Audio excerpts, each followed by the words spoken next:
Hello everyone, this is Vaibhav here and I welcome you all to my YouTube channel. So एक नई series शुरू कर रहे हैं एंड बहुत ही ज़्यादा बेनिफिशियल होने वाला है सबके लिए। जो भी इसे अच्छे से फॉलो करता है तो यस, बहुत ज़्यादा बेनिफिशियल होने वाला है। कुछ पर्टिकुलर कंसेप्ट जो कि हमारे सवाल प्रॉब्लम सॉल्विंग में बहुत ज़्यादा अच्छे से हेल्प करने वाले हैं, उसको बिल्ड करेंगे वन बाय वन। बहुत अच्छे अच्छे वीडियोस आएंगे इस सीरीज में। बहुत क्वालिटी के वीडियोस आएंगे, क्वांटिटी के बारे में मैं बात नहीं कर रहा हूँ, बट जो भी वीडियोस आएंगे हाईली क्वालिटी वाले। बहुत मेरी तरफ से बहुत एफर्ट होगा कि मैं उसमें अच्छे क्वेश्चंस डाल रहा हूँ, बहुत अच्छी तरह से चीजों को फ्रेम करके आपके सामने लाऊंगा। तो थोड़ा टाइम टेकिंग हो सकता है, बहुत ज्यादा नहीं, एक वीक में एक वीडियोस आ जाएंगे, बट आपके कंसेप्ट को यहाँ से यहाँ ले जाने के लिए काफी होगा। उस पर्टिकुलर टॉपिक से आपकी सारी चीजें, सारी डाउट, कैसे फ्रेम देखना है, क्या देखना है, इवन आप किसी भी अलग अलग हर तरह के सेक्शन के फिजिक्स के हर एक सेक्शन से अपन अच्छे अच्छे टॉपिक्स उठाएंगे, जिससे कि हमें यहाँ पर प्रॉब्लम सॉल्विंग में बहुत बढ़िया हेल्प करने वाला। सो आप भी कमेंट सेक्शन में अपने आइडियाज बता सकते हैं कि आपको और किस ऐसे टॉपिक पे, एक पर्टिकुलर टॉपिक पे, पूरे चैप्टर के बारे में मैं बात नहीं कर रहा हूँ, कि किस तरह के सेक्शन में आपको परेशानी आ रहा है, किस तरह की चीजें अपन इस कंसेप्ट वीडियो में ला सकते हैं। तो अगर किसी का सजेशन मुझे लगेगा कि यस हाँ इस पे वीडियो आना चाहिए, तो जरूर इस पे वीडियो आएगा आपके लिए। एंड इस जो सीरीज है हमारी, उसमें बहुत अच्छे अच्छे क्वेश्चंस मैंने रखे हैं। और वो जो मेरे पेड कोर्स के क्वेश्चंस होने वाले हैं, उसमें भी एक दो क्वेश्चंस जो भी अ, मुझे ध्यान थे कि हाँ मैंने कोर्स में भी रखे हैं। तो प्रॉब्लम सॉल्विंग कोर्स में, जो कि आई थिंक शायद जेई मेंस फर्स्ट अटेम्प्ट के बाद आए, या फिर अगर ज्यादा डिमांड होगी तो फिर पहले भी ला सकते हैं, but JEE Mains first attempt के बाद उसको बहुत बढ़िया से यूज किया जा सकता है। जो बच्चे जेई मेंस फर्स्ट अटेम्प्ट अच्छे से दे देंगे, तो उसके बाद उनके पास इनफ टाइम होगा एडवांस के लिए। और बिल्कुल एडवांस के लिए आपके एफर्ट्स जो आपने पूरे साल भर लगाए हैं, उसको इस जगह पर अगर होगा तो आपको इस जगह पर पहुंचाने के लिए वो कोर्स बहुत बढ़िया होने वाला है। बहुत अच्छे अच्छे क्वेश्चन मैंने इसमें टारगेट करके रखे हैं, बहुत अच्छे अच्छे बुक्स से, जैसे पाथ फाइंडर वगैरह, एरोडोप वगैरह। एंड बहुत सारे अच्छे अच्छे एआईडीएस, बहुत सारे आईडीएस के क्वेश्चंस, अच्छे क्वेश्चन जो भी हैं, एंड बहुत सारे सेल्फ मेड क्वेश्चंस। बहुत बढ़िया से फ्रेमवर्क चल रहा है, उसमें काम चल ही रहा है। उसमें से दो तीन प्रॉब्लम्स में आज आपको इस वीडियो के थ्रू मैं आपको दिखाना चाहूंगा, बिकॉज मुझे याद थे कि हाँ मैंने इस टॉपिक से रिलेटेड उसमें सवाल डाले। तो बस मैं आपके सामने यहाँ पर उसे भी दिखाऊंगा कि किस तरह से हमें उन उन क्वेश्चंस को भी सॉल्व करना चाहिए। तो ठीक है, जब वो सीरीज वगैरह आएगा वो तो तब देखेंगे। अभी अपन इस वीडियो को शुरुआत करते हैं। एंड आज के इस वीडियो में हम बात करने वाले हैं सी फ्रेम के बारे में। तो शुरू करते हैं, देखते हैं कैसा है सी फ्रेम। तो सी फ्रेम के अगर बारे में बात करें, तो आप ऐसा मान लो, दो तरह के सिस्टम हो सकते हैं। एक्चुअली में ऐसे कोई नाम से सिस्टम बनाया नहीं गया है, बट मुझे लगता है कि बच्चों को थोड़ा डिस्टिंग्विश करना आना चाहिए, तो मैं इस तरह से बातों को करता हूँ। तो मान लो मैं दो तरह के सिस्टम आपको दिखा रहा हूँ। एक इस तरह का सिस्टम जिसपे दो ब्लॉक हैं, और एक इस तरह का सिस्टम जिसमें बहुत सारे मल्टीपल छोटे छोटे पार्टिकल्स हैं। जैसे मान लो disc is also made up of system of particles, और ये दो इंडिविजुअल ब्लॉक हैं, तो ये दो बॉडी का सिस्टम है, ये बहुत सारे मल्टीपल पार्टिकल का सिस्टम है। तो आज जो भी चीजें हम पढ़ने जा रहे हैं, वो हम यहाँ पर भी लगा सकते हैं और यहाँ पर भी लगा सकते हैं। तो पहले इस चीजों को डेवलप करेंगे और फिर रोटेशन में भी इसका हेल्प लेंगे।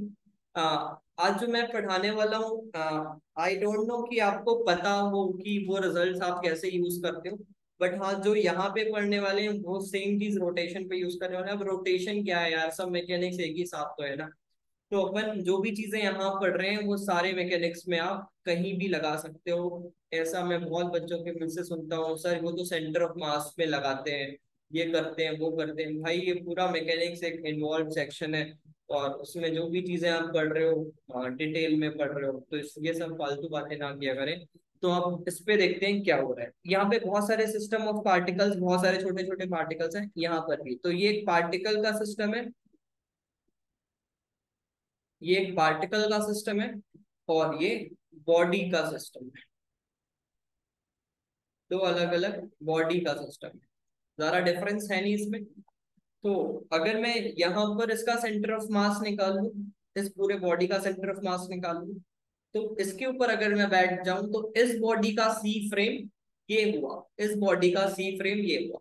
और अगर मैं इस पूरे सिस्टम का कहीं सेंटर ऑफ मास निकालूं और उसके फ्रेम पे बैठ जाऊं तो इस बॉडी का सी फ्रेम ये होगा। सी फ्रेम का मतलब होता है जो भी सिस्टम है आपके पास, उस पूरे सिस्टम का सेंटर ऑफ मास पे बैठ जाने को हम सी फ्रेम बोलते हैं। ठीक है, तो ये सी फ्रेम का बेसिक सा मतलब हुआ सेंटर ऑफ मास फ्रेम। तो अब हम बात करेंगे कि हम किसी भी जनरल बॉडी का काइनेटिक एनर्जी किस तरह से लिख सकते हैं। ठीक है, तो उसके लिए मैं आपको एक चीज बताऊं कि velocity velocity of a body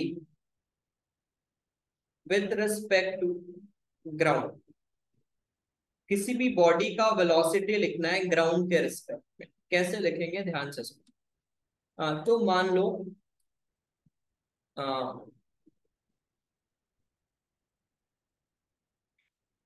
ये कोई बॉडी है, इसकी वेलोसिटी लिखना चाहता हूँ ग्राउंड फ्रेम से। तो मैं लिख सकता हूँ velocity of body with respect to ground, मुझे ये चाहिए। तो क्या मैं velocity of body with respect to centre of mass लिख सकता हूँ? बिल्कुल लिख सकता हूँ। ये होगा velocity of body with respect to ground minus velocity of body with velocity of centre of mass with respect to ground. Ground ही बोल लो या फिर कोई भी इनर्शियल फ्रेम के रिस्पेक्ट में। तो ठीक है, यहां से अगर मुझे velocity of body with respect to ground लिखना है तो मैं लिखूंगा velocity of body with respect to centre of mass plus centre of mass with respect.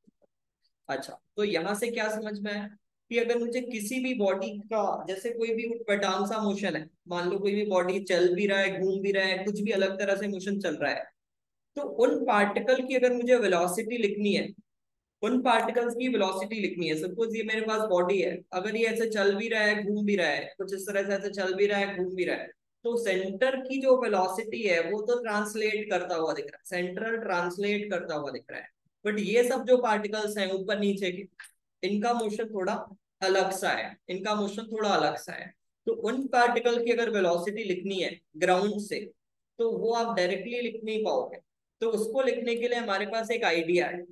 क्या आइडिया है कि पहले हम सेंटर की वेलोसिटी उस पार्टिकल को दे दें, सेंटर ऑफ मास की वेलोसिटी उस पार्टिकल को दे दें, और फिर सेंटर ऑफ मास के ऊपर बैठ जाए और सेंटर ऑफ मास की velocity, sorry, centre of mass के रेस्पेक्ट में उस पार्टिकल की वेलोसिटी निकाल ले। बहुत इंपॉर्टेंट चीज है। मतलब अगर मैं आपको बोलूं कि ये एक बॉडी है, अब ये घूम भी रहा है, चल भी रहा है, मुझे इस पॉइंट की वेलोसिटी चाहिए, तो पहले मैं क्या करूंगा, जो भी सेंटर ऑफ मास जहां पे भी आप निकाले उसकी वेलोसिटी लिख दे, इसको पहले दे दो, एंड फिर सेंटर ऑफ मास के ऊपर बैठ जाओ और इस पार्टिकल को देखो। और अगर मान लो ये घूम रहा है तो उसकी वेलोसिटी उसको दे दो और दोनों का वेक्टर एडिशन कर दो। That will be the velocity of particle with respect to ground. ठीक है, तो एक एग्जांपल मैं रोलिंग का देता हूँ। अगर आप रोलिंग वगैरह पढ़ लिए होंगे तो ठीक बात है, अगर नहीं भी पढ़े तो बाद में पढ़ लेंगे, तो ज्यादा इसमें परेशान होना नहीं है। तो आप यहाँ पर ऐसा देखो, ये पार्टिकल है, ये रोल करता हुआ जा रहा है, घूम भी रहा है, चल भी रहा है। तो अगर मुझे इस पार्टिकल की वेलोसिटी लिखनी है, तो पहली चीज कि मुझे सेंटर ऑफ मास की वेलोसिटी पता होना चाहिए। तो मान लो मैंने सेंटर ऑफ मास की वेलोसिटी कैलकुलेट कर लिया, ये वेलोसिटी ऑफ सेंटर ऑफ मास मैंने वी नॉट कैलकुलेट कर लिया। और अब सेंटर, तो अगर मुझे इसकी वेलोसिटी लिखनी है पार्टिकल की ग्राउंड से, तो मुझे क्या करना पड़ेगा, पहले सेंटर ऑफ मास की वेलोसिटी से दे दो, फिर सेंटर ऑफ मास के ऊपर बैठ जाओ, वो बॉडी जैसा भी दिख रहा है वो उसकी वेलोसिटी से दे दो।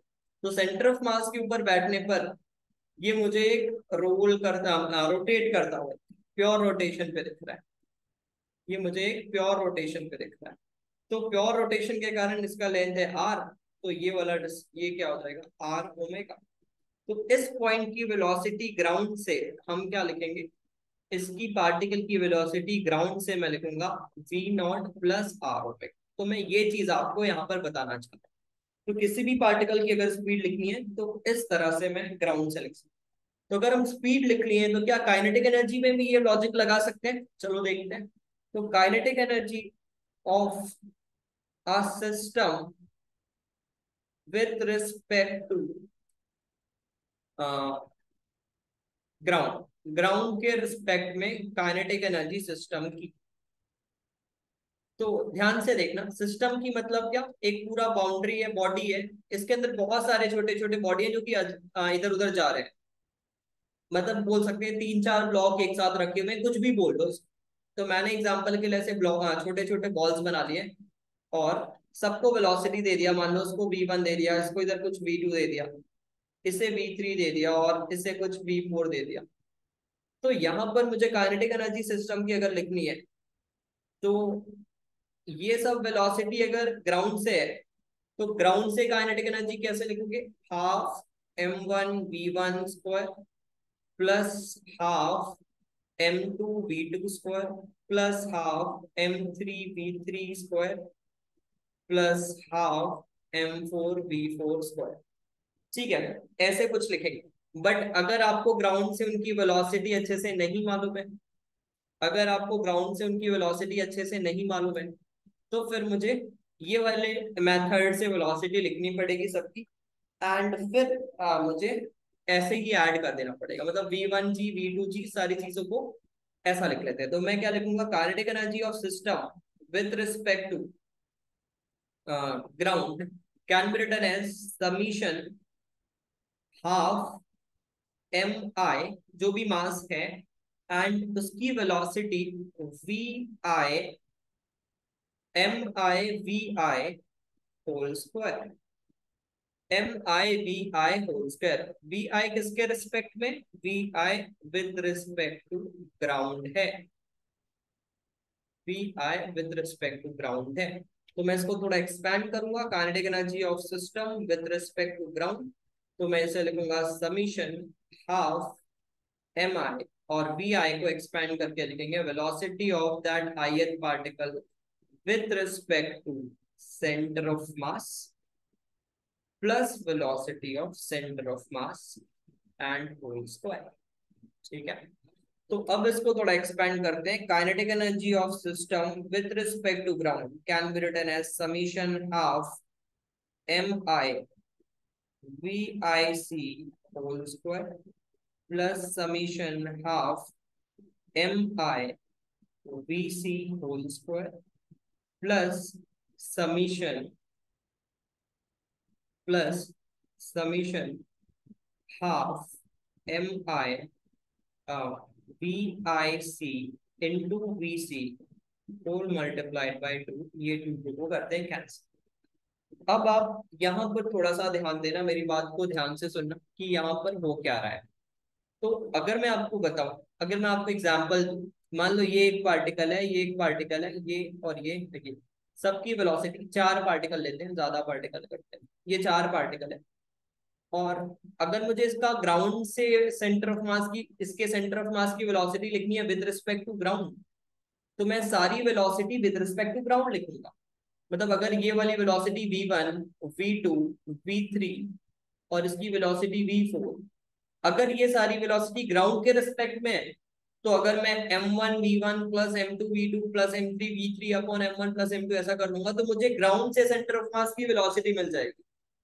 और अगर ये वेलोसिटीज किसी फ्रेम के अकॉर्डिंग है, मान लो इस एक फ्रेम है और ये किसी फ्रेम, ये चल रहा है किसी vx की स्पीड से, अगर इस फ्रेम से इस पार्टिकल की वेलोसिटी देख रहा हूँ, इस फ्रेम से सारे पार्टिकल, ये जो v1 v2 v3 v4 है, ये इस फ्रेम के ऊपर अगर कोई बॉडी बैठा है वो इसकी वेलोसिटी ऐसा देख रहा है, तो मुझे क्या मिलेगा? सेंट, अगर मैं यहाँ पर m1 v1 करूं प्लस m2 v2 करूं, तो और सबको ऐड करूं अपॉन m पूरा टोटल मास करूं, तो ये मुझे क्या देगा?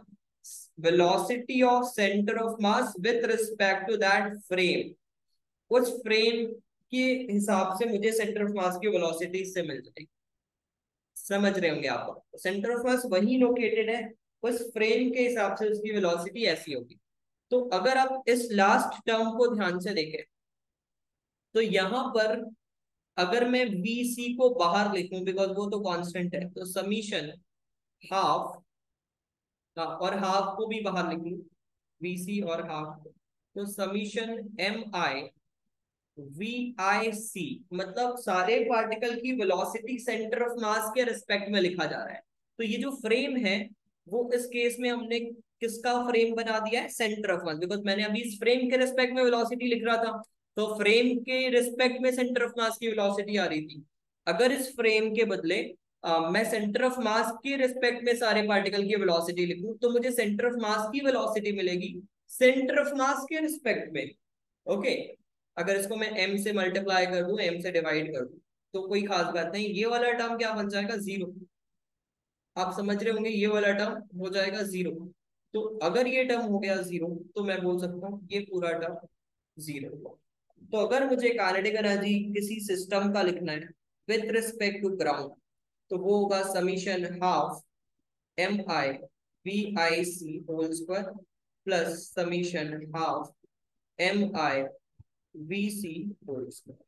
अब आप ध्यान से देखना मेरी बात यहाँ पर, कि क्या ये टर्म भी जीरो है।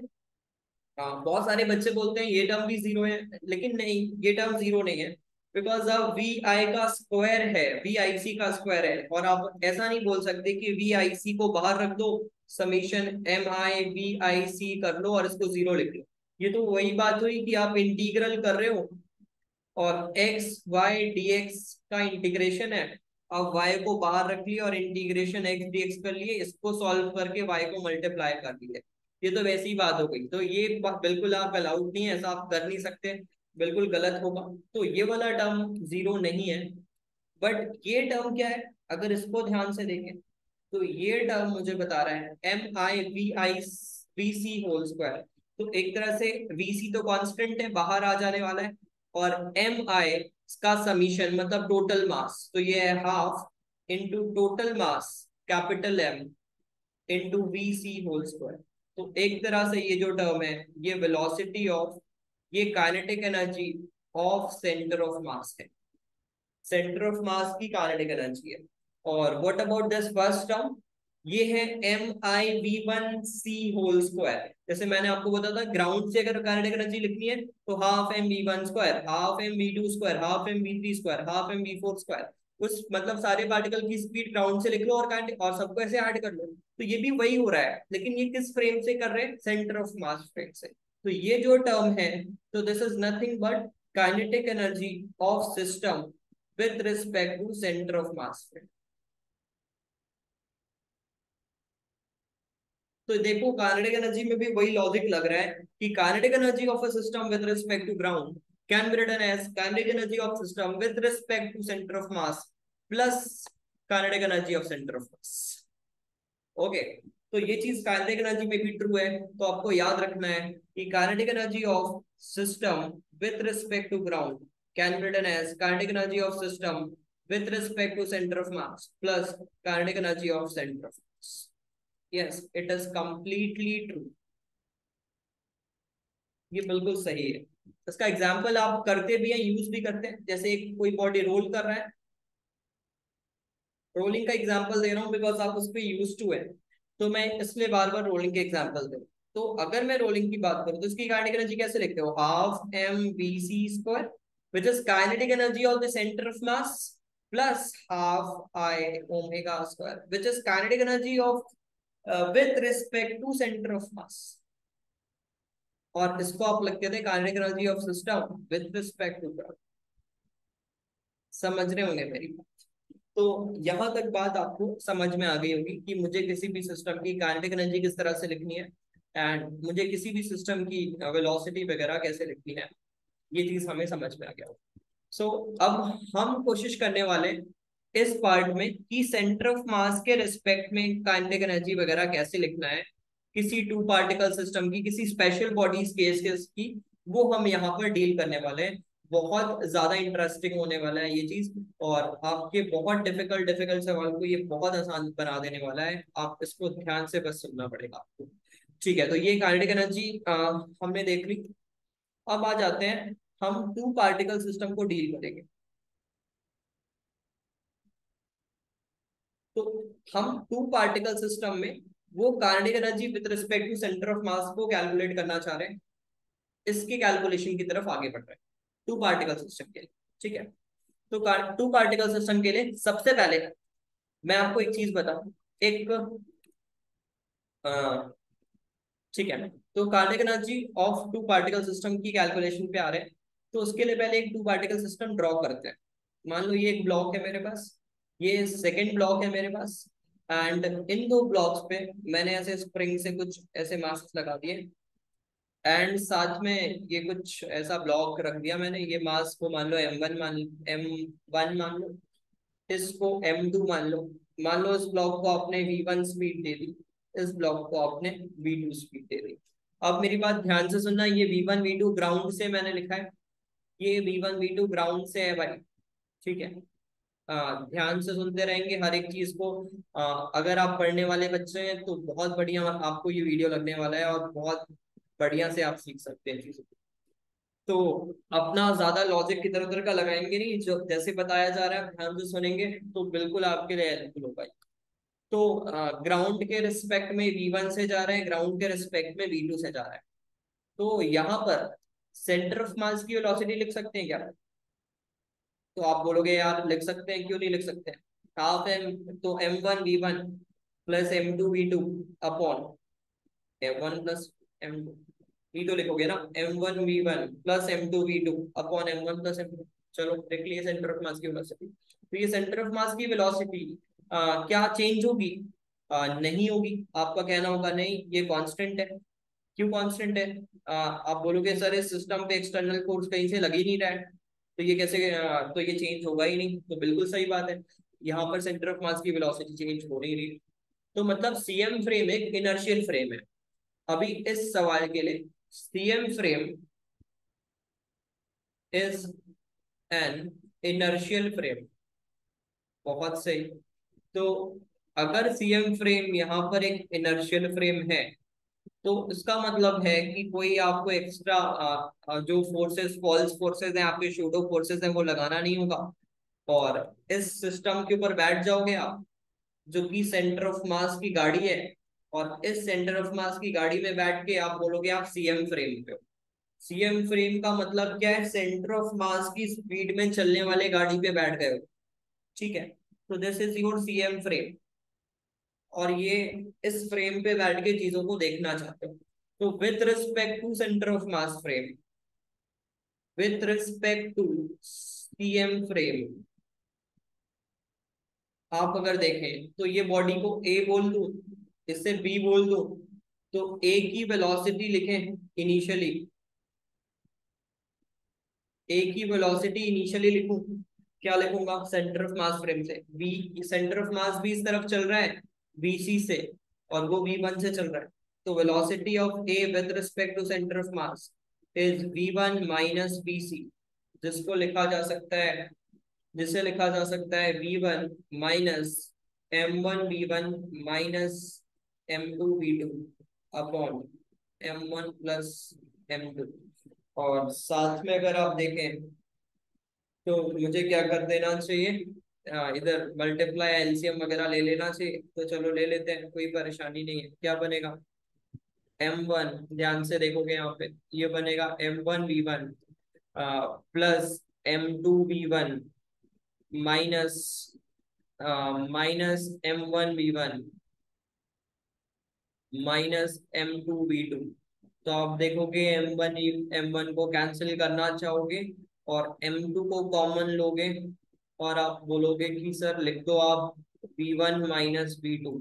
तो बिल्कुल हम लिख देंगे यहाँ पर V1 minus V2, and this is velocity of one with respect to centre of mass. किसी भी ए का वेलोसिटी है सेंटर ऑफ मास के रिस्पेक्ट में। तो मैं आपको बोलूंगा कि क्या सर आप मोमेंटम लिख लोगे सेंटर ऑफ मास? मैं अगर आपको बोलूंगा कि आप लोग मोमेंटम लिख लोगे सेंटर ऑफ मास, तो एक छोटी सी चीज मैं आपको साइड में बता दूं, फिर उसके बाद आप उसको वापस से हम सेंटर ऑफ मास वाले केस पे आ जाएंगे। मान लो एक बॉडी ऐसा चल रहा है, और एक बॉडी कुछ ऐसा चल रहा है, एक बॉडी कुछ ऐसा चल रहा है। इसकी वेलोसिटी है V1, इसकी वेलोसिटी है V2। तो अगर मैं आपको बोलूं momentum of one with respect to two क्या होगा, तो इसका मास है m1, इसका मास है m2। तो क्या मैं ऐसा लिख सकता हूँ is equals to p1 with respect to ground minus p2 with respect to ground. मतलब ये ओवरऑल लिखेंगे हम, ये ओवरऑल लिखेंगे p1 with respect to ground ऐसा है m1 v1 vector minus m2 v2 vector, ऐसा लिख लेंगे क्या, momentum of one with respect to ground two. तो आपको मैं बता दूं, अगर इसको मैं डायग्राम के थ्रू बताऊं तो ये m1v1 वाला मोमेंटम था, माइनस करना है m2v2। तो मैं माइनस के लिए इसको इस तरह से ऐड कर दिया, पैरेललोग्राम से ही ऐड कर दे रहा हूँ। ये माइनस m2v2 वेक्टर हो गया, और फिर इनका एडिशन वाला वेक्टर इस तरह से हो गया। तो क्या ये p12 वेक्टर है, क्या इसकी मैग्नीट्यूड m1v1 माइनस m2v2 के जो भी सम है उसके इक्वल हो? तो मैं बोलूंगा नहीं, ये रॉन्ग कंसेप्ट है, ये रॉन्ग कंसेप्ट है। तो करेक्ट क्या है, तो करेक्ट कंसेप्ट यहाँ साइड में देखते हैं, करेक्ट क्या हो। तो करेक्ट देखने के लिए, करेक्ट कंसेप्ट को समझने के लिए आप क्या करोगे यहाँ पर कि ये जो पार्टिकल है, हमेशा याद रखना है momentum of one with respect to two का मतलब क्या है, मोमेंटम किसी बॉडी का, क्या मेरा क्या मास है उसके चलते दूसरे का मोमेंटम डिसाइड होगा? यहाँ तो हो रहा है यहाँ पर तो हो रहा है, मेरे मास के हिसाब से दूसरे का मोमेंटम डिसाइड हो रहा है, गलत है ना यार। तो कैसे इसको लिखें, तो मुझे लिखना चाहिए सेकेंड बॉडी का मास और मेरे रिस्पेक्ट में उसकी वेलोसिटी। तो this is the correct approach to write momentum. तो यहाँ पर अगर वेक्टर डायग्राम बनाऊं तो ये वेक्टर डायग्राम सही था, बट इसका जो मैग्नीट्यूड है वो ऐसा नहीं है, जो मैग्नीट्यूड है वो ऐसा नहीं है, वो मैग्नीट्यूड होगा m v1 माइनस v2, और m किसका होगा, जिसका भी मोमेंटम लिख रहे हो तो आप वन का लिख रहे हो, तो m1 इंटू v1 माइनस, ये करेक्ट कर सकते हैं। तो इसी चीज को अगर मुझे यहाँ पे लगाना है, और अगर आप मुझसे पूछते हैं कि sir momentum of A with respect to centre of mass क्या होगी, तो हमने velocity of A with respect to centre of mass निकाला है, तो क्या मैं इसको मल्टीप्लाई कर दूं ए के मास से तो मुझे मोमेंटम मिल जाएगा? तो बिल्कुल मिल जाएगा। तो हम लिखेंगे मोमेंटम, हम लिखेंगे momentum of A with respect to centre of mass. तो इसको कैसे सॉल्व करेंगे, इसको लिखूंगा मैं momentum of A with respect to centre of mass is M A which is m1 I think, m1 yes, m1 multiplied by VAC, V1C। V1C हमने already निकाला है, वो आया है कुछ m2 v1 m2 upon m1 plus m2 और v1 minus v2। तो m2 upon m1 plus m2 और v1 minus v2 vector, v1 minus v2 vector. तो ये जो नया टर्म दिख रहा है इसको आप पुकारते हो रिड्यूस्ड मास की तरह। तो कोई खास बात नहीं है, नाम ना याद रहे कोई परेशानी नहीं है, इसका काम क्या है आपको याद होना चाहिए। तो ये रिड्यूस्ड मास कहला रहा है। तो अगर मुझे मोमेंटम ए पार्टिकल का लिखना है with respect to centre of mass, तो मैं लिखूंगा reduced mass multiplied by v1 minus v2 vector. अच्छा v1 माइनस v2 क्या है, v1 माइनस v2 अगर आप देखें तो ग्राउंड फ्रेम से रिलेटिव वेलोसिटी है पहले पार्टिकल की with respect to sorry second, पहले पार्टिकल की with respect to second particle. तो ये तो हो गया वेक्टर की तरह। अगर मुझे मैग्नीट्यूड लिखना है तो मैं बोलूंगा इसे mu times of V relative, याद रखना है ग्राउंड फ्रेम से, याद रखना है ग्राउंड फ्रेम से। ठीक है, तो ये सारी चीजें हमें मोमेंटम पहले पार्टिकल की मिल चुकी है, ये वेक्टर फॉर्म में, ये मैग्नीट्यूड के फॉर्म में दिया हुआ। क्या इसी तरह आप मोमेंटम ऑफ क्या अब कैलकुलेट कर लेते हैं अपन, अब हम कैलकुलेट कर लेते हैं momentum of two with respect to centre of mass. तो उसके लिए क्या करना पड़ेगा, m2 multiplied by V2C, m2 multiplied by V2C. What is V2C? Velocity of 2 with respect to center of mass. अच्छा, तो m2 multiplied by V2 minus m1 V1 minus m2 V2 upon m1 plus m2. On solving, आप जब इसको solve करते हैं आपको देखने को मिलेगा ये बनने वाला है m1 m2 upon m1 plus m2 times of v2 minus v1. तो ये वाला टर्म को फिर से आप रिड्यूस मास चलाने वाले हो, तो हाँ हम भी इसे रिड्यूस मास ही बोलेंगे. बट एक चीज यहाँ पर इंटरेस्टिंग क्या दिख रही है कि सेंटर ऑफ मास फ्रेम से पहले का आया है reduced mass multiplied by v1 minus v2, और यहाँ पर आया है v2 माइनस v1. तो आप देख सकते हो कि with respect to centre of mass net momentum zero आ रहा है फॉर टू पार्टिकल सिस्टम. मतलब centre of mass is zero momentum frame. ठीक है, यहाँ पर इंटरेस्टिंग चीज क्या है कि centre of mass is zero momentum frame. Zero momentum frame है भाई ये. तो जीरो मोमेंटम फ्रेम का मतलब है कि इसके हिसाब से टू पार्टिकल सिस्टम जो अभी तो हम टू पार्टिकल के साथ डील कर रहे हैं, तो उसके लिए नेट मोमेंटम हमेशा जीरो होगा. मतलब अगर सेंटर ऑफ मास के रिस्पेक्ट में एक पार्टिकल रुक रहा है तो दूसरे पार्टिकल को भी रुकना होगा, और उनका मोमेंटम का मैग्नीट्यूड हमेशा इक्वल एंड ऑपोजिट होगा, तब जाके नेट मोमेंटम जीरो होने वाला है. तो एक इंटरेस्टिंग पॉइंट है जो कि आपको बिल्कुल दिमाग में होनी चाहिए, आपको बहुत हेल्प. तो नेक्स्ट थिंग आते हैं अपन, ये मोमेंटम के बारे में बात हो गया. अभी सारी चीजों को एप्लीकेशंस पे देखेंगे. अभी मैं थोड़ा सा आपको काइनेटिक एनर्जी लिखा दूं, which is most important part. Kinetic energy of two particle system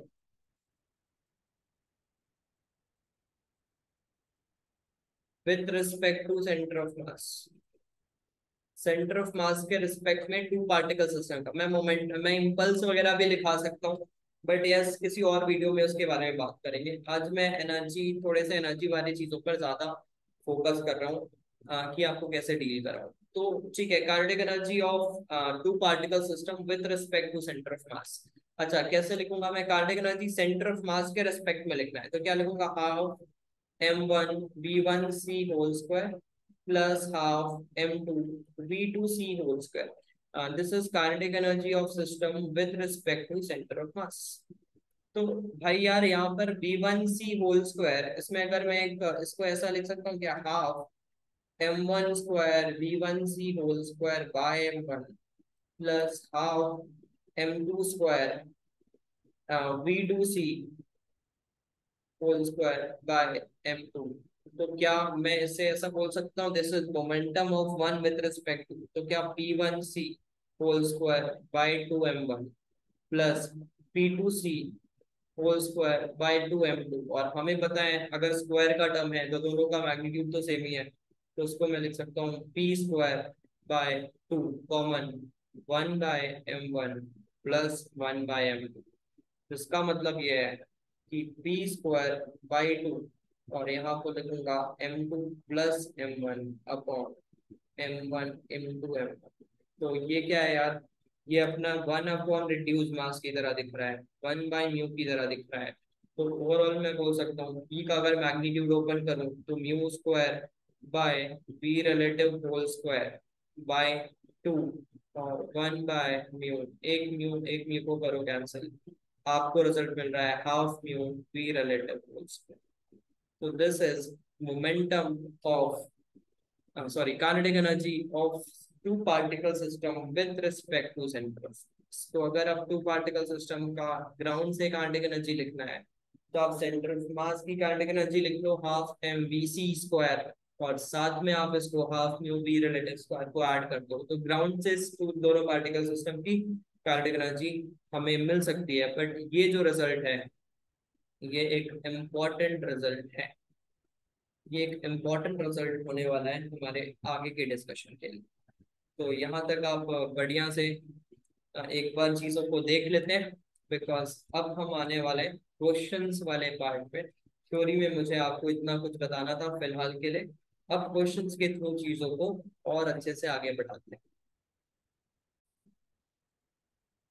okay, सो अब हम देखते हैं, ये टू पार्टिकल सिस्टम है और इसमें हमें मैक्सिमम एक्सटेंशन देखना है। तो ये सवाल कुछ ऐसे सवाल हैं, एक दो सवाल अपन ऐसे करेंगे जो आपको बहुत जगह देखे होंगे, बट उसको भी समझना कैसे है मैं यहाँ पर अच्छे से आप समझ सकते हो। तो मैक्सिमम सेपरेशन या फिर मैक्सिमम एक्सटेंशन, और सेकंड आप मान लो कि maximum velocity of A and B with respect to ground. A B इनको नाम दे देते हैं अभी, और मैक्सिमम के साथ मिनिमम भी बता देंगे। ठीक है, मैक्सिमम और मिनिमम दोनों लिख लेंगे। अच्छा, इसको ए लिख लेते हैं, इसको बी लिख लेते हैं। तो पहले आप इसका मोशन समझेंगे कि हो कैसे रहा है। तो आपको इसको समझाने के लिए पहले इसकी वेलोसिटी थी वी नॉट, और जैसे ही इसको वी नॉट वेलोसिटी मिलेगा, अब ध्यान से सुनना, जैसे ही इसे वी नॉट वेलोसिटी मिलेगा, ये इस डायरेक्शन में जाना शुरू करेगा, राइट की तरफ जाना शुरू करेगा। और जैसे ये राइट की तरफ जाता है, तो आप देख सकते हो कि ये जो स्प्रिंग है ये खिंचना शुरू हो जाएगा। और जैसे ये खिंचना शुरू हो जाएगा, तो उसका मतलब सेकंड वाले ब्लॉक पर के एक्स आगे लगना शुरू हो जाएगा, और इस पे पीछे वाले इस पे ब्लॉक पे के एक्स पीछे लगना शुरू होगा, इसमें के एक्स आगे लगना शुरू होगा, इस पे के एक्स ऐसा लगेगा, इस पे के एक्स ऐसा लगेगा, और इसकी वेलोसिटी बढ़ने लगेगी और इसकी वेलोसिटी घटने लगेगी। ग्राउंड फ्रेम से बता रहा हूँ अभी।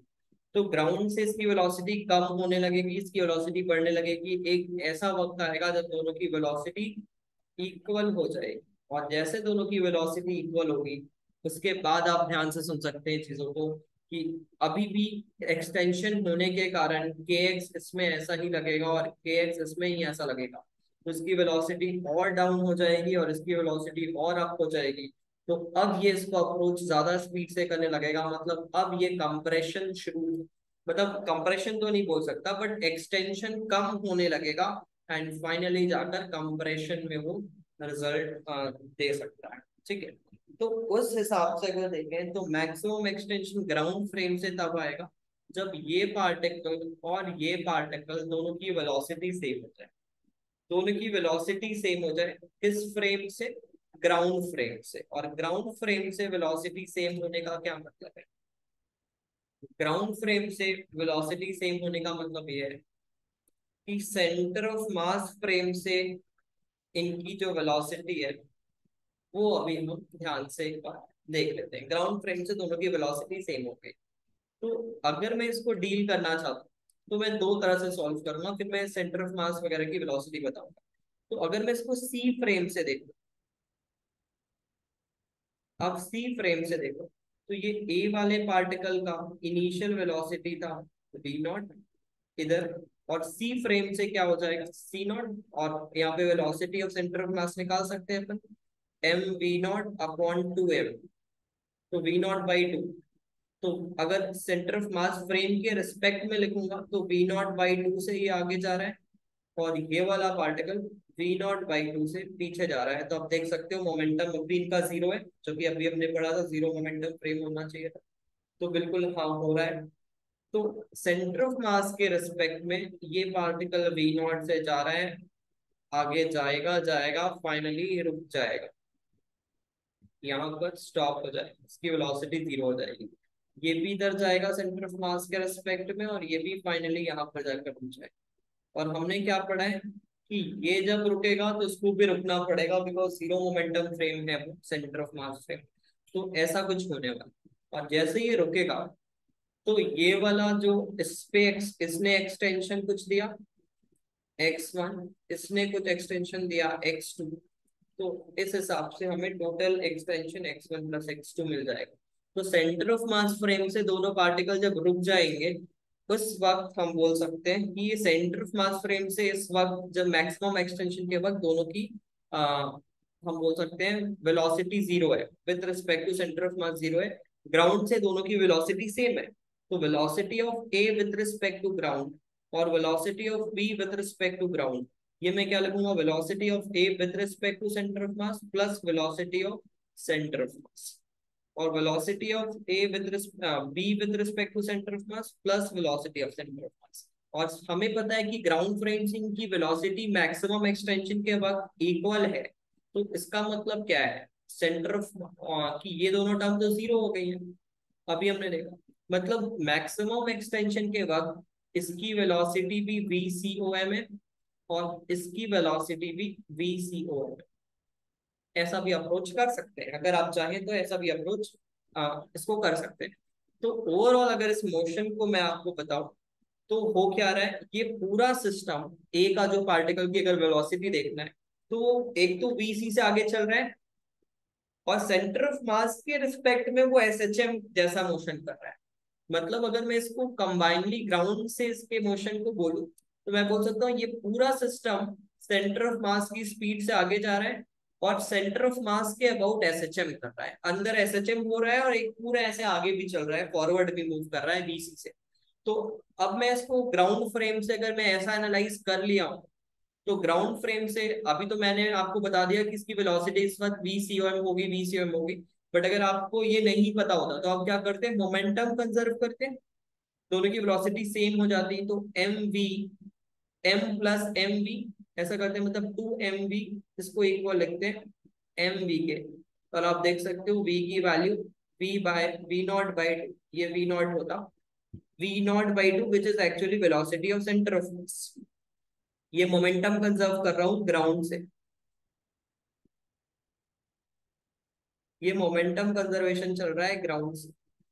और अगर आप यहाँ पर इसको देखें ध्यान से, सेकंड चीज अगर मैं इसमें बताऊँ तो अगर मुझे इसकी मैक्सिमम एक्सटेंशन लिखना है तो वर्क एनर्जी थ्योरम लगा रहा हूँ, ये भी मैं ग्राउंड से लिख के बता रहा हूँ, फिर सी फ्रेम से एक लाइन पे लिखेंगे इसे, तो हाफ, पहले तो हमने वी निकाल लिया मोमेंटम कंजर्वेशन से, अब हम लिखेंगे चेंज इन काइनेटिक एनर्जी, तो फाइनल काइनेटिक एनर्जी हो जा रहा है हाफ एम वी स्क्वायर, इसका टू टाइम्स इनिशियल था half m v naught square, और यहाँ पर वर्क किसने किया है, स्प्रिंग ने, और स्प्रिंग का वर्क लिख सकते हैं initial potential energy minus final potential energy which is half के एक्स, और इस वक्त जो एक्स है वो एक्स मैक्सिमम स्क्वायर है, यहाँ से आप एक्स मैक्स कैलकुलेट कर सकते हैं ग्राउंड फ्रेम से, ठीक है।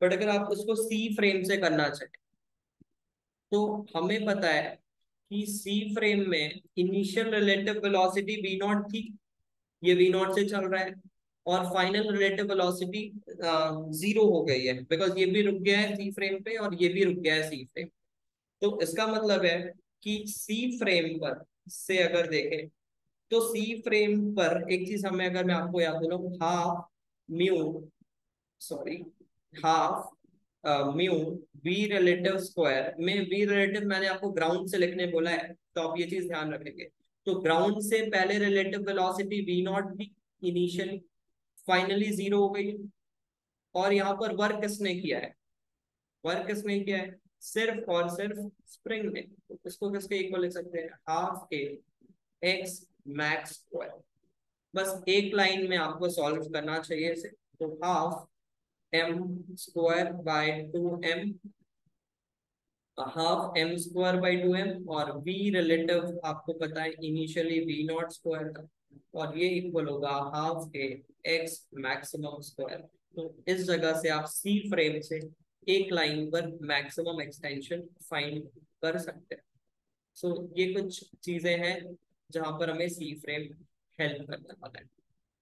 और अगर मैं आपको सेकेंड पार्ट भी बताऊं, velocity of A and B का मैक्सिमम और मिनिमम, ठीक है, तो ये दो अब देख लेते हैं, maximum and minimum velocity, maximum and minimum velocity, तो मैंने एक इजी केस लिया है, इसमें और भी वेलोसिटी को टू वी नॉट मास को भी चेंज कर सकते हैं, मैं बस कंसेप्ट सिखाना चाहता हूँ जिससे कि आपको ये सारी चीजें समझ में आए। तो अगर मैक्सिमम की बात करें और ए की बात करें तो आप ध्यान से देखोगे ए की वेलोसिटी दो चीजों से बनी हुई है, एक तो सेंटर ऑफ मास की जो कि हमेशा एक ही डायरेक्शन पर है, और एक सेंटर ऑफ मास के रिस्पेक्ट में एसएचएम चल रहा है। और अगर आप यहाँ पर देखें तो इनिशियली इस पोजीशन पे जो अभी हमें दिख रहा है, इस पोजीशन पे अभी इसका एक्सटेंशन कुछ भी नहीं है, मतलब ये उस एसएचएम के मीन पर है, उस एसएचएम के मीन पोजीशन पर है। मतलब ये वीएसी की मैक्सिमम वैल्यू इसी कंडीशन पर है जब एक्सटेंशन जीरो है। तो अगर मुझे वीएजी की मैक्सिमम वैल्यू चाहिए तो वीएसी की मैक्सिमम वैल्यू और वीसी की मैक्सिमम वैल्यू दोनों सेम डायरेक्शन में ऐड करना चाहूंगा। वीसी की वैल्यू है V0/2 और वीएसी भी इस पर्टिकुलर जगह पर V0/2 आ रहा है। तो इसका इस वक्त जो ग्राउंड से स्पीड है V0, ये एक्चुअल में यही इसकी मैक्सिमम स्पीड है। तो अगर मैं ए की मैक्सिमम की बात करूं तो ये V0 आ रहा है। और मैक्सिमम अगर बी की बात करें, बी की मैक्सिमम की बात करें तो ये क्या होना चाहिए, बी की मैक्सिमम की बात करें तो आप देख सकते हो कि बी में सेंटर ऑफ मास V0/2 से आगे जा रहा है और with respect to centre of mass ये V0/2 से पीछे जा रहा होगा, तभी इसकी वेलोसिटी जीरो है। मतलब इस वक्त ये भी एसएचएम कर रहा है with respect to centre of mass frame, और ये भी अपने मीन पोजीशन पे है, मतलब ये इसकी वीबीसी की मैक्सिमम वैल्यू है। बट अनफॉर्चुनेटली ये लेफ्ट डायरेक्शन पे है, तो जब ये एसएचएम करता हुआ राइट पे आएगा किसी पर्टिकुलर नेचुरल लेंथ पे, तो वीएसी और बीसी दोनों सेम डायरेक्शन में होंगे। तो उस केस में इसकी मैक्सिमम वेलोसिटी अगेन V0 हो जाएगी, इसकी मैक्सिमम वेलोसिटी अगेन V0 हो जाएगी। और अगर हम बात करें यहाँ पर मिनिमम की, अगर हम बात करें मिनिमम की, तो आपको देखने को मिल रहा है यहाँ पर मैं कोई भी केसेस ले सकता हूँ। अभी बहुत सिंपल सा केस है, आप ध्यान से आप इसको सुन सकते हैं, आप इससे कोई भी केस सॉल्व कर लेंगे। इसमें मैं कुछ फोर्सेस वगैरह भी लगा दूं तो ज्यादा कुछ नहीं होगा, सेंटर ऑफ मास के पास एक एक्सेलरेशन आ जाएगा, इसके कारण कुछ शूडो वगैरह फोर्स लगाने पड़ जाएंगे, तो वो भी कभी किसी क्वेश्चन में या फिर आज ही देख लेंगे। टाइम के हिसाब से थोड़े और ज्यादा वेराइटीज दिखाना चाह रहा हूँ मैं आपको। तो चलो ठीक है, जैसा भी है हम देखते हैं।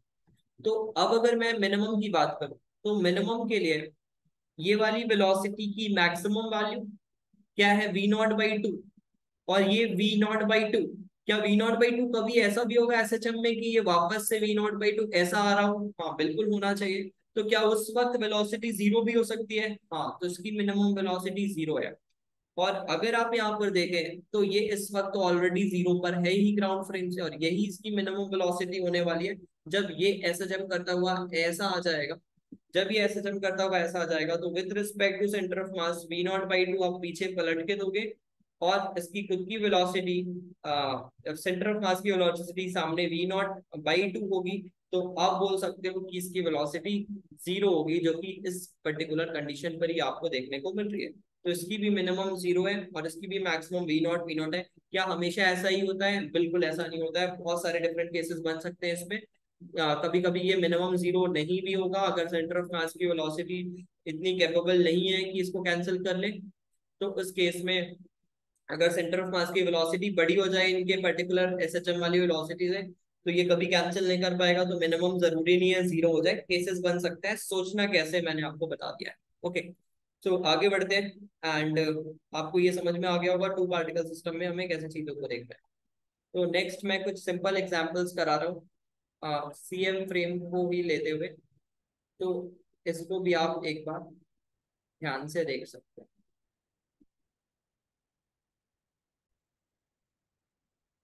ओके, सो यहाँ पर मैं ऐसा बोल रहा हूँ कि ये मेरे पास एक कोई भी रैंडम से शेप का प्लैंक है, यहाँ से ऐसा ऊपर जा रहा है, और इस प्लैंक में मान लो एक एम मास है, इसका इसका भी मास एम है, कैपिटल एम है, मान लो इसका मास कैपिटल एम है। इसको वेलोसिटी V0 दे रहे थे। पूछा जा रहा है ये ब्लॉक कितने हाइट तक ऊपर जाने में, कितने हाइट तक ऊपर जाने में। तो बहुत इजीली सॉल्व कर सकते हैं। अगर ग्राउंड फ्रेम से सॉल्व करें आप, तो ग्राउंड फ्रेम से कैसे सॉल्व करोगे, पहले मोमेंटम कंजर्व करोगे, बिकॉज हमें पता है जब इस जगह पे ये पहुंच जाएगा तो इसकी वर्टिकल वेलोसिटी जीरो हो जाएगी, हॉरिजॉन्टल वेलोसिटी दोनों के पास कॉमन होगी, तो v मान लेते हैं। So half m + m v² ये फाइनल काइनेटिक एनर्जी है, और साथ में कुछ पोटेंशियल एनर्जी भी आ गया mgh, और ये इक्वल होगा half m v not square. अब ये v भी अपने को निकालना है, तो ये भी मोमेंटम कंजर्वेशन से मिलेगा, बिकॉज एक्स एक्सिस में आप देख सकते हो कोई भी एक्सटर्नल फोर्स लगा नहीं है, तो velocity of centre of mass along x axis will be zero.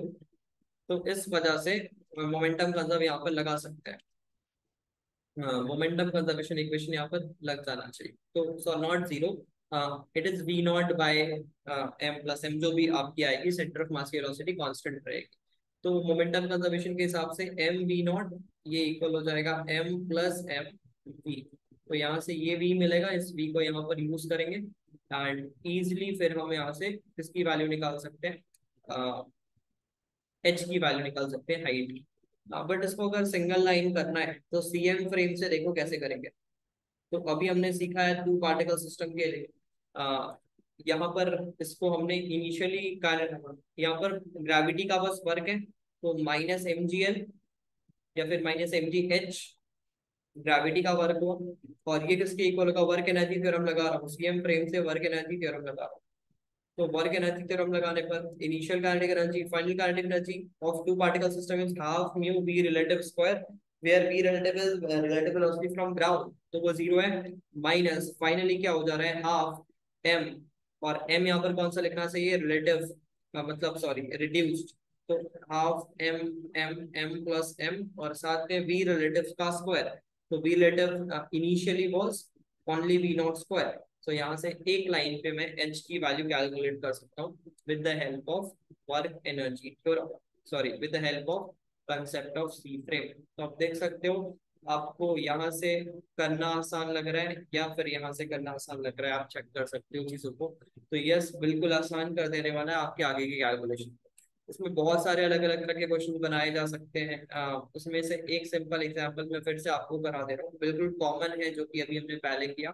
But yes, अगर आपको सोचना चाहते हैं तो एक बार आप सोच सकते हैं कि कैसा सवाल है। तो मान लो ये कुछ ऐसा प्लैंक है, और ये जो मैंने लेफ्ट साइड में स्पेस दिखाई है वो स्पेस बिल्कुल भी नहीं है, दिखाने को मैंने ऐसा किया, और यहाँ पर एक रेडियस ऐसा, ठीक है, यहाँ पर कुछ इस तरह का रेडियस है सर्कल। तो आप देख सकते हो यहाँ से जब मैंने इसको छोड़ा, रिलीज किया मान लो, तो जब रिलीज किए तो यहाँ पर भी रिलेटिव थी। फाइनली पूछा जा रहा है ये कितने हाइट तक चलने वाला है, तो जब यहाँ पे आएगा तो ये इसको रोक लेगा, जब ये आएगा तो ये इसको रोक लेगा। बट हमें पता है कि जब ये इसको रोक लेगा मतलब ये एक तरह से फिक्स्ड की तरह बिहेव करेगा, बट जैसे ये नीचे बढ़ तो फिक्स्ड के केस में डायरेक्टली एनर्जी कंजर्व कर लेंगे, डायरेक्टली एनर्जी कंजर्व कर लेंगे, इस बॉल का नॉर्मल रिएक्शन का वर्क जीरो हो जाएगा, तो एनर्जी कंजर्व करते हुए यहाँ पर इसकी वेलोसिटी √2 g r हो जाएगी, आर हाइट नीचे आया है, एनर्जी कंजर्व करते हुए यहाँ पर वेलोसिटी √2 g r होगी, और मान लो ये फ्री है, यहाँ पर मूव करने के लिए फ्री है। तो जैसे ही इसको क्रॉस करेगा, अब इस वेज पे नॉर्मल आएगा ऐसा, और इस नॉर्मल की वजह से ये सामने मूव करना शुरू करेगा। और कब तक करेगा ये, जब तक ये दोनों ये यहाँ तक मान लो ये बॉल चढ़ा, इसके ऊपर यहाँ तक चढ़ा, तो इसके बाद आप देख सकते हो कि इनकी वेलोसिटी यहाँ पर कॉमन हो गई कुछ v, v नॉट, यहाँ पर इनकी वेलोसिटी कॉमन हो गई v। तो मुझे क्या लिखना चाहिए, इनिशियल इस पॉइंट और इस पॉइंट के बीच में वही रिलेटिव, अभी जो हमने टू पार्टिकल सिस्टम के लिए पढ़ा है वो लगा सकते हैं। तो कितना हाइट चला, या आपको पूछ रहा है कि मैक्सिमम कितना हाइट ऊपर आएगा, तो ये h है, तो मुझे लिख लेना चाहिए mgh नेगेटिव में work done by gravity, this will be equals to change in half mu, which is मान लेते हैं दोनों का मास m है, इसका भी मास m है, इसका भी m है, तो ये m/2 का टर्म बनेगा, और साथ में v रिलेटिव इनिशियली ये क्या हो जा रहा है √2 g r, और इसका होल स्क्वायर। तो अगर मैं ऐसे सॉल्व कर रहा हूँ तो मुझे ये कुछ टू टू यहाँ से कैंसिल हो रहा है, और एम जी एच एक टू कैंसिल हो गया, एक टू बच रहा है, ठीक है। तो एच की वैल्यू कुछ यहाँ से आई थिंक r/2 आती हुई दिख रही, तो ये r/2 हाइट तक ऊपर जाए। तो आप देख सकते हैं वन लाइनर सॉल्यूशन हो रहा है अगर आपको ये कंसेप्ट पता है, अदरवाइज आपको मोमेंटम कंजर्व करना पड़ेगा, एनर्जी कंजर्व करना पड़ेगा, और चीजों को लिखना पड़ेगा। तो ये तो कुछ सिंपल क्वेश्चंस हुए जो कि हम इसके साथ डील कर सकते हैं।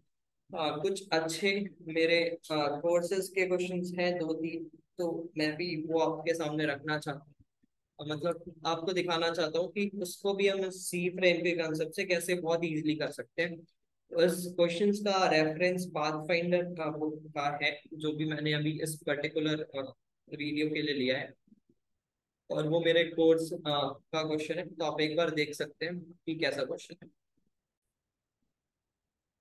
ओके, सो ये मेरा प्रॉब्लम स्टेटमेंट है, आप देख सकते हैं एक बार कि क्या बोला जा रहा है। मैंने क्वेश्चन ऑलरेडी पढ़ लिया है, आप एक बार इसको खुद से पढ़ लें एंड फिर अपन इसके सोल्यूशन की तरफ आते हैं, फिर वन बाय वन ऑप्शंस को देखना चाहिए। तो ठीक है, सोल्यूशन पर आते हैं।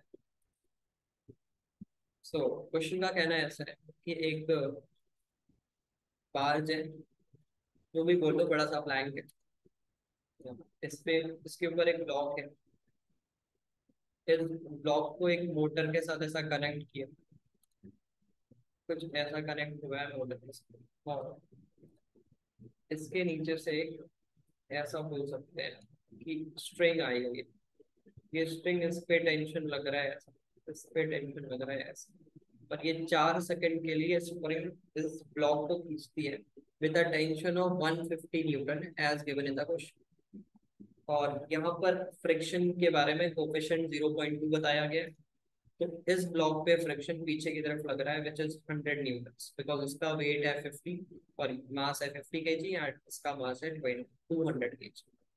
तो अगर इस हिसाब से आप देखें, चीजों को समझें, तो मैं ऐसा बोल सकता हूँ कि इस सिस्टम पे ड्यूरिंग फर्स्ट 4 सेकेंड या फिर आफ्टर फर्स्ट 4 सेकेंड, पहले देखते हैं चीजें क्या हो रही। आफ्टर फर्स्ट 4 सेकेंड्स, पहले 4 सेकेंड के बाद क्या हो रहा है, पहले तो ये समझते हैं। तो पहले 4 सेकेंड के बाद ये वाला ब्लॉक जो है, ये accelerate during first 4 second, after four second जो भी बोल लो। तो ये इस पे सामने की तरफ 50 लग रहा है नेट फोर्स, इसका मास भी 50 है, तो एक्सेलरेशन ऑफ ब्लॉक, और ये ग्राउंड के रिस्पेक्ट से एफबीडी बना रहा हूँ, तो ग्राउंड के रिस्पेक्ट से इसकी एक्सेलरेशन क्या आ गई, 1 मीटर पर सेकेंड स्क्वायर। तो displacement of block with respect to ground, ये हो जाएगा half half 80 square, 1 × 4 square. I think ये कुछ 16/2, मतलब 8 मीटर्स के अराउंड ऐसा होता है। और अगर मैं यहाँ पर वेज को देख लूँ, मैं ये ब्लॉक के लिए लिख रहा हूँ और यहाँ पर वेज के लिए लिख रहा हूँ। तो आप वेज के लिए अगर देखो, तो वेज पे फोर्स लग रहा है सामने की तरफ 150 न्यूटन, एंड इस पे फ्रिक्शन लग रहा है पीछे की तरफ 100 न्यूटन। इसमें और भी कोई फोर्सेस आएंगे। तो अगर आप इस चीज को ध्यान से देखें, तो मैं चाहूँ तो इसका एफबीडी से एक्सेलरेशन निकालूं, या फिर मुझे पता है कि initially centre of mass rest पे था, तो फाइनली भी सेंटर ऑफ मास रेस्ट पर रहने चाहिए, बिकॉज कोई एक्सटर्नल फोर्स लग नहीं रहा है। तो इस वजह से मैं बोल सकता हूँ M1 MA। देखो फोर्स के मेथड से आप लिख ही लोगे एक्सेलरेशन, में थोड़ा सा आपको नई नई चीजों से, मतलब नई क्या है, बहुत बेसिक चीजें हैं बट थोड़ा सा अप्लाई करना सिखाता हूँ। MABA = MB BB, आपको पता होगा, ये बी के बदले ए भी लिख सकते हो, MAVA, मतलब दोनों का एक्सेलरेशन का जो भी चेंज है वो आपस में इक्वल होता है, MB AB। तो ये तो 200 है, ये 50 है, ये 1 है, तो बहुत ऑब्वियस है कि ए बी की वैल्यू 1/4 मीटर पर सेकेंड स्क्वायर होनी चाहिए। तो ये एक्सेलरेशन ऑफ ये आ गया। दोनों की वेलोसिटी निकाल लेते हैं 4 सेकंड के बाद, बिकॉज एक ऑप्शन में पूछा गया था। तो velocity of block after 4 second is v = u+at, acceleration is half, sorry not acceleration is 1 and time is 4। so इसकी वेलोसिटी 4 सेकंड के बाद 4 मीटर पर सेकंड है, और इसकी जो वेलोसिटी है बेंच की, ये कुछ 1 मीटर पर सेकंड। ठीक है, यहाँ तक आई थिंक आप सबको क्लियर हो गया होगा। अब इसके बाद ये टेंशन का फोर्स लगना बंद हो गया है, और ये टू पार्टिकल सिस्टम है विद सम फ्रिक्शन, और फ्रिक्शन का कोई वर्क हो रहा है इस पर। तो ये बहुत नॉर्मल सा सवाल बन गया हमारे लिए, टू पार्टिकल सिस्टम, फ्रिक्शन का वर्क हो रहा है, तो ओवरऑल इसका रिलेटिव डिस्प्लेसमेंट, हाँ, विद रिस्पेक्ट टू प्लैंक के ऊपर ये कितना चला है एक्स्ट्रा, अगर ये हम देखना चाहते हैं तो बहुत इजीली हम इसको लिख सकते हैं। तो देख सकते हो कैसे। तो मुझे पता है कि इस पूरे सिस्टम पर इनिशियली ये किस स्पीड से चल रहा है, वी ए से चल रहा है, ये वी बी से चल रहा है। दोनों की वेलोसिटी 1 और 4 हम निकाल चुके हैं। तो इनिशियली काइनेटिक एनर्जी इनकी थी, और फाइनली रिलेटिव स्लिपिंग कब इनकी बंद हो जाने वाली है, जब दोनों की वेलोसिटी सेम हो जाने वाली है। तो तब तक हम देखेंगे जब तक दोनों की वेलोसिटी सेम ना हो जाए विद रिस्पेक्ट टू ग्राउंड। तो जब दोनों की वेलोसिटी ग्राउंड के रिस्पेक्ट में सेम हो जाती है, तो मुझे काइनेटिक एनर्जी फाइनली जो होगी वो जीरो हो जाएगी। इनिशियली थी half mu. What is mu here?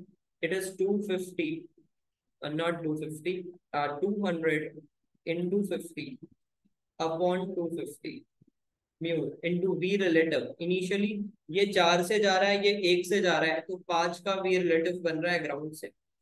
और इसको मैं किसके इक्वेट कर सकता हूँ? Work done by friction. मान लेते हैं ग्राउंड के रिस्पेक्ट में ये x1 डिस्टेंस आगे चल रहा है, और ग्राउंड के रिस्पेक्ट में ये x2 डिस्टेंस आगे चल रहा है। फर्दर पहले तो ये ऑलरेडी मूव कर चुके हैं 8 मीटर, और ये कुछ कर चुका है।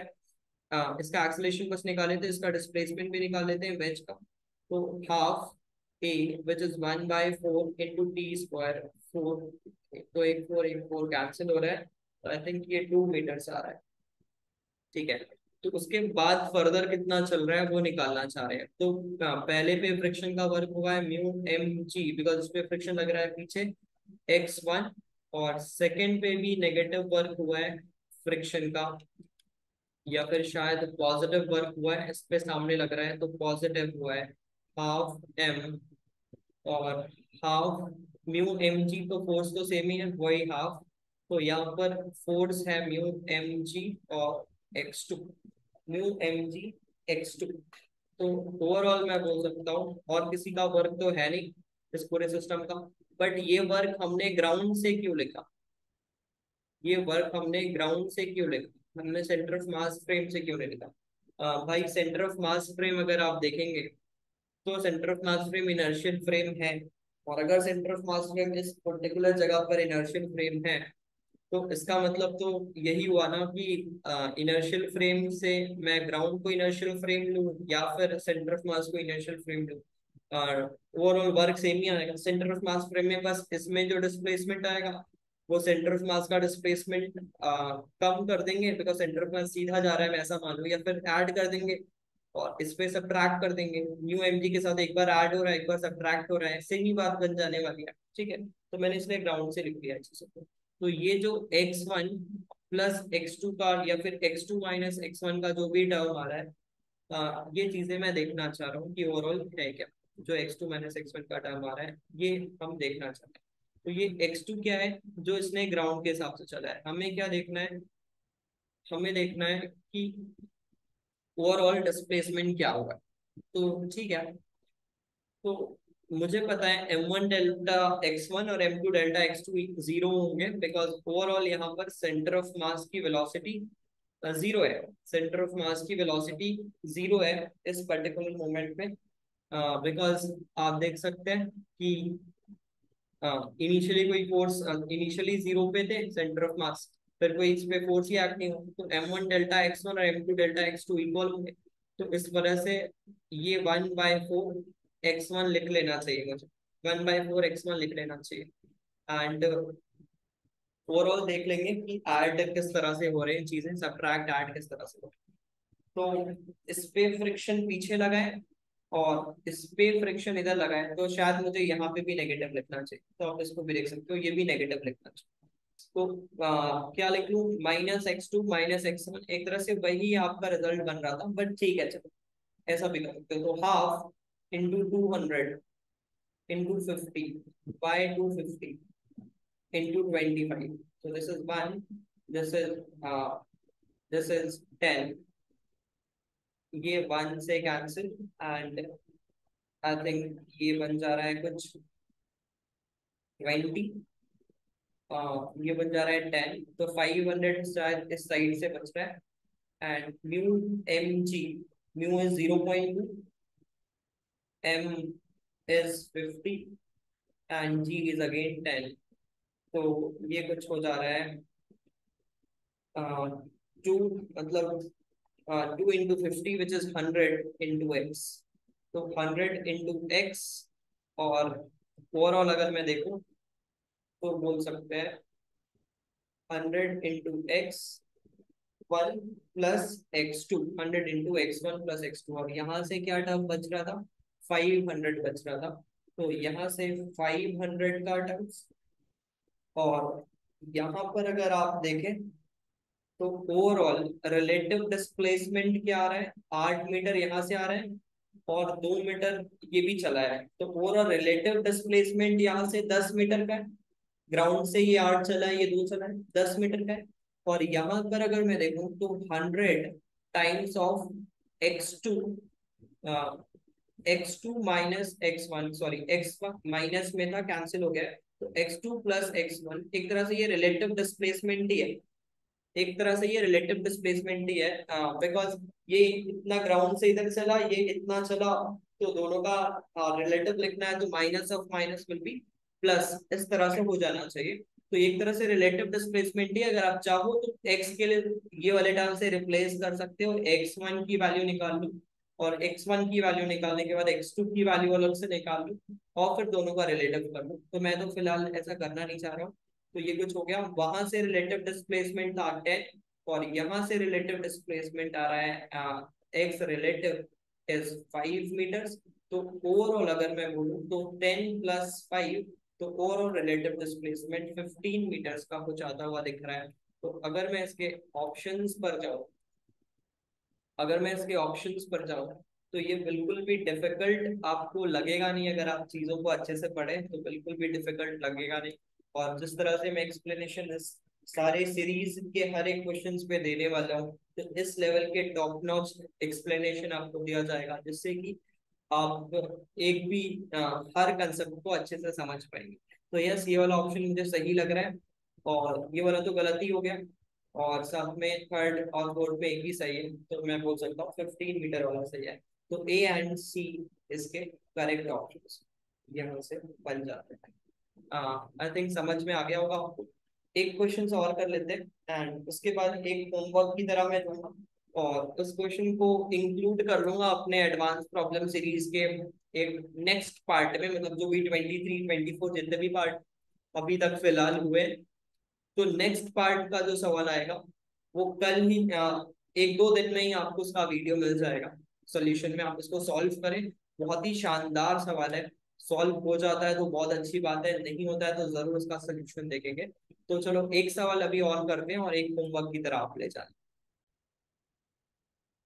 ओके, सो ये प्रॉब्लम स्टेटमेंट है, एक बार रीड कर सकते हैं आप। हाँ, मैंने तो प्रॉब्लम रीड कर लिया है, आप एक बार रीड कर लो, तो फिर उसके सोल्यूशन वाले पार्ट का। तो एक बार वैल्यूज चेक कर लूँ मैं, 500, 0.5, 1 kg, 15 kg। ओके, सो अब आ जाते हैं इसके सोल्यूशन पे। तो प्रॉब्लम नंबर आई थिंक ये 16 17 जो भी था, उसका सोल्यूशन अपन देखना चाहते हैं। तो सोल्यूशन देखते हैं।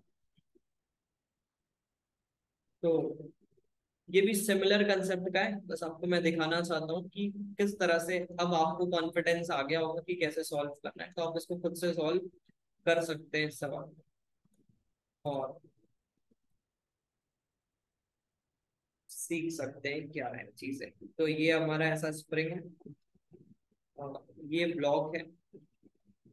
तो ये जो प्रॉब्लम्स हैं आपको एक बार पहले सिखा दिया जाएगा, और फिर थोड़ी देर बाद में फिर से अगर सिमिलर कंसेप्ट का आपको टेस्ट किया जाएगा कि आपने कितना सीखा है।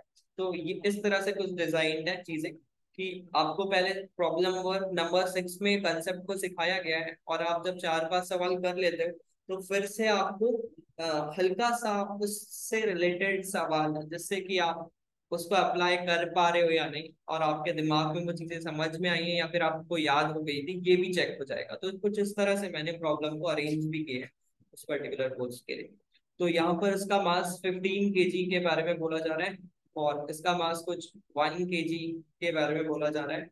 स्प्रिंग कांस्टेंट 500 न्यूटन पर मीटर है, और फिर आपको बोला जा रहा है कि इसको एक वेलोसिटी देते हैं v0। और एक इम्पॉर्टेंट चीज लिखा गया है कि हम चाहते हैं कि वेलोसिटी देने के बाद ये पार्टिकल वापस से वापस जब आएगा, तो उसके पहले वो एक बार यहाँ पर कहीं रुका होगा with respect to plank. With respect to plank रुकने का मतलब क्या है? विथ रिस्पेक्ट टू प्लैंक, ये बिल्कुल उसी तरह का मोशन है, टू पार्टिकल सिस्टम वाला, जिसमें एक पार्टिकल अब ये भी चलने वाला है, ये भी चलने वाला है। विथ रिस्पेक्ट टू प्लैंक ये रुकेगा, मतलब दोनों की वेलोसिटी, प्लैंक की वेलोसिटी और इसकी वेलोसिटी सेम हो गई है। प्लैंक की वेलोसिटी और इसकी वेलोसिटी सेम हो गई होगी इस पर्टिकुलर इंस्टेंट पर। अच्छा, तो अगर ऐसी बात है तो फिर हम चेक करते हैं कि चीजों को कैसे देखना चाहिए। तो मुझे पता है, फिर से मैं सेम कंसेप्ट लगाने वाला हूँ। फाइनली इस प्लैंक की वेलोसिटी जब ये स्टॉप होगा उस इंटरवल तक, प्लैंक की वेलोसिटी और दोनों की वेलोसिटी सेम हो जाने वाली है। मतलब अगर मैं लिखूं तो half mu v relative square, finally वाला जीरो हो जाएगा और इनिशियली कुछ होगा। और यहाँ पर वर्क किसने किया? स्प्रिंग ने भी वर्क किया। स्प्रिंग का इनिशियल एनर्जी था जीरो, फाइनल एनर्जी हो गया है कुछ हाफ के एक्स स्क्वायर। और साथ में अगर देखो तो यहाँ पर फ्रिक्शन ने भी वर्क किया। तो फ्रिक्शन का वर्क अगर देखें तो इस पे फ्रिक्शन लग रहा है पीछे, इस पे फ्रिक्शन लग रहा है पीछे F1 F, और इस पे लग रहा है फ्रिक्शन आगे, और ये चल भी रहा है आगे, तो इस पे फ्रिक्शन का वर्क पॉजिटिव है। तो mu m g x two, मान लेते हैं ये एक्स टू डिस्प्लेस हुआ है, minus mu m g x1, because उस पे वर्क जो है वो नेगेटिव है। What is x2 minus x1? x2 minus x1 is basically the relative displacement of block, या फिर x1 minus x2, x2 minus x1 relative displacement ही है जो प्लैंक के ऊपर वो चला है। तो half zero minus half, what is mu? What is mu? Mu का मतलब यहाँ पर अगर लिखें तो अभी मैं फिलहाल एम के टॉप फॉर्म पे लिख दे रहा हूँ चीजों को, बिकॉज मैं कैलकुलेट नहीं करना चाहता। तो आप एक बार करके देख लेंगे, मैं आपको स्टैंडर्ड फॉर्म में लिख के दे दे रहा हूँ सारी चीजें। Half mu this and v relative initially was v naught square, और इसको मैं इक्वल लिख सकता हूँ माइनस हाफ के x square minus mu m g x one minus x two, x one minus x two. And what is x one minus x two? ये x one चला, ये एक्स टू चला ground से, तो overall ये इसके ऊपर कितना चला अगर मुझे देखना है, तो मैं वो x1 माइनस एक्स टू से ही निकाल सकता हूँ। तो ये क्वांटिटी ही मुझे चाहिए जिसे मैं x की तरह बोल रहा हूँ, जिसे मैं x की तरह बोल रहा हूँ। What is x? अगर ये x1 आगे चला है, ये x2 आगे चला है, तो ओवरऑल x जो कंप्रेशन हुआ है इस वक्त, वही तो x है। तो ये जो x है ये x2 x1 माइनस x2 के जैसा ही है। तो मैंने इसको x, जो ये x लिख रहा हूँ और ये जो x लिख रहा हूँ, ये सिमिलर है। ये दोनों x यहाँ से सिमिलर है। तो अगर मैं यहाँ पर आपको ध्यान से चीजों को दिखाऊं तो माइनस वाले टर्म कैंसिल हो जा रहे हैं। और एक इम्पॉर्टेंट चीज इस सवाल पे क्या बोला जा रहा है कि अगर मैं आपको एक बार फिर से सवाल दिखाऊं,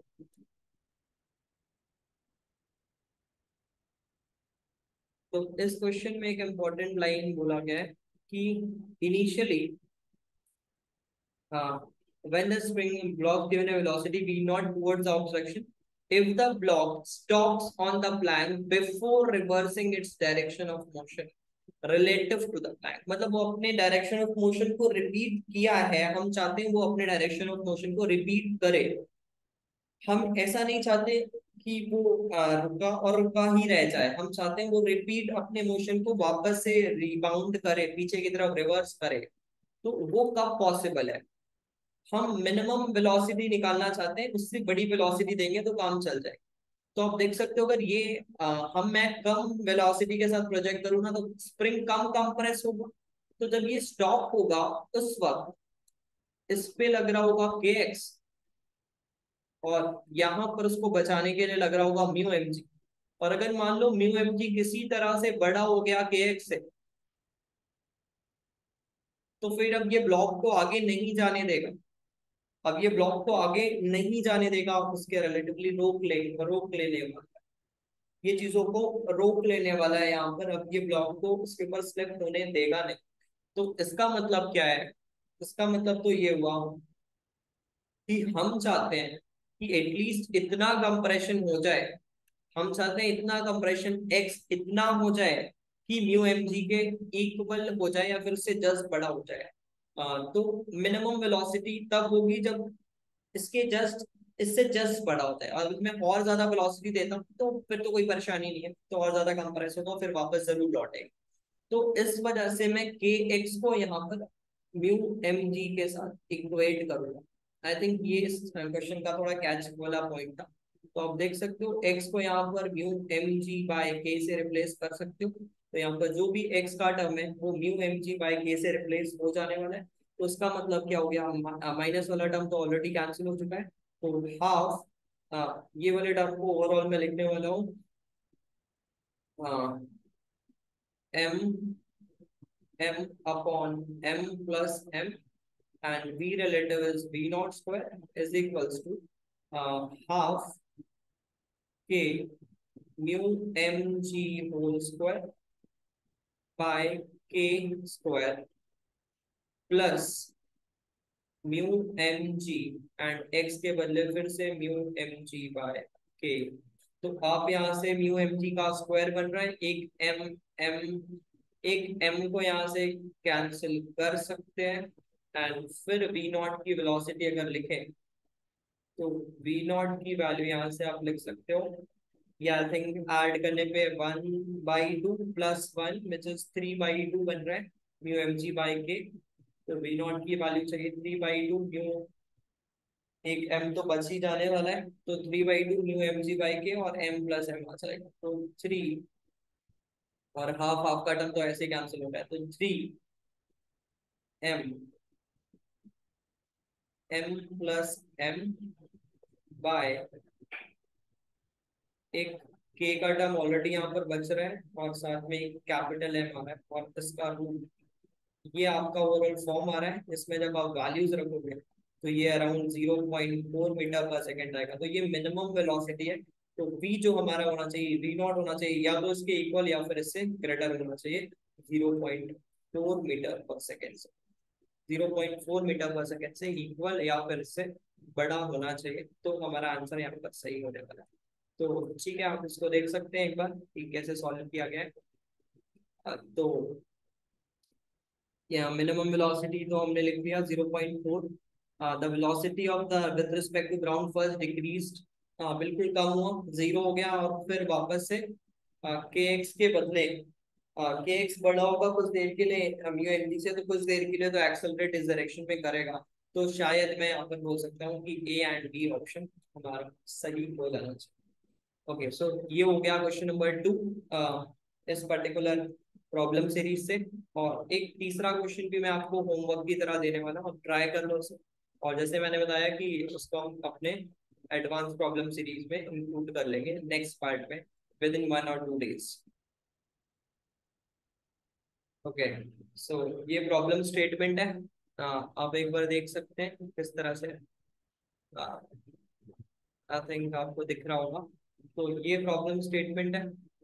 अगर आप को इसका सोल्यूशन इधर उधर कहीं मिल भी जाता है तो ठीक है, आप देख सकते हैं। एक सेकंड, ओके, तो आप देख सकते हैं। बट इसका जो एक्सप्लेनेशन मैं देने वाला हूँ वो आप जरूर मिस ना करें। आपको बहुत सारी छोटी छोटी चीजें, बहुत सारी छोटी छोटी अप्रोच, जैसे कि आप देख चुके होंगे पिछले 2 क्वेश्चन में हमने कैसे चीजों को डील किया है। तो आंसर निकालना मेरा बिल्कुल भी मोटिव होता नहीं है। तो चीजों को वन बाय वन चीजें, छोटी छोटी चीजों को समझने के लिए अपन ऐसा करना चाहते हैं। तो वो आप इसका सोल्यूशन मिस ना करेंगे। और एक बार आप इसको खुद से ट्राई करें, एक बहुत ही टॉप लेवल का सवाल है। तो आप उसको देख सकते हैं और मिलते हैं ठीक है अगली वीडियो पे। इस वीडियो के लिए कुछ इतना ही। और आई थिंक आपको मजा आया होगा। और इस सीरीज में ऐसे ही बहुत शानदार वीडियोस आते रहेंगे। तो आप चैनल को थोड़ा और शेयर कर सकते हैं और कोशिश करें कि वीडियो को कंप्लीटली देखें और इसका पूरा फायदा उठाएं, बिकॉज इसमें बहुत कुछ छुपा है। और अगर आप इसको लाइटली ऊपर ऊपर से देख रहे हैं तो बिल्कुल भी आपके लिए फायदेमंद होने नहीं वाला है। तो बस ठीक है, इतना ही बोलना है। अगले वीडियो पे मिलते हैं एक और अगले शानदार कंसेप्ट के साथ। Thank you very much.